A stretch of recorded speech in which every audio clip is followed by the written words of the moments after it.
এখানে দেখতে পাচ্ছ কিছুটা থানকুনের পাতা। এই থানকুন পাতা শরীরের পক্ষে খুব উপকার, পেটের সমস্যা দূর করে, তাছাড়া রক্ত পরিষ্কার করতে সাহায্য করে। আর এই থানকুনের পাতা অনেকের খেতে ভাল লাগে, অনেকে আবার খেতে চায় না, গন্ধ লাগে। আর বিশেষ করে বাচ্চারা তো একদম খেতে চায় না, তাদের জন্য আজকে আমি এইটা করব।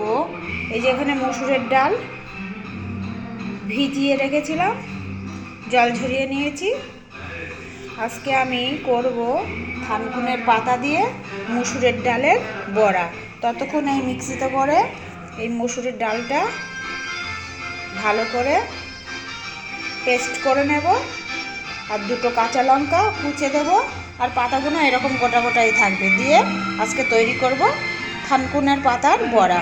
তাহলে বাচ্চারা একদম চেটেপুটে খেয়ে নেবে, কোনো সমস্যা করবে না। কিন্তু এমনি তুমি ওদেরকে খেতে দেবে, তখন খেতে চাইবে না। তাই আমি এই সিস্টেমটা করছি, তোমরা দেখতে থাকো, ততক্ষণ আমি পেস্ট করে নিই।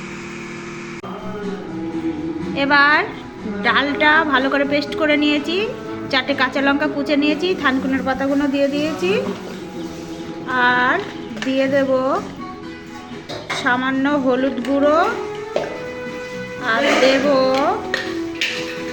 পরিমাণ মতন লবণ। দিয়ে ভালো করে মেখে নিয়ে বড়াগুলো তৈরি করব, তারপর তোমাদেরকে দেখাচ্ছি।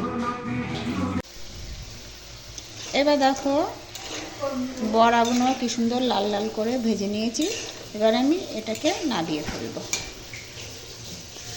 আমার থানকুনের পাতার বড়া রেডি হয়ে গেছে। এবার আমরা এগুলো গরম গরম এই সস দিয়ে খাবো।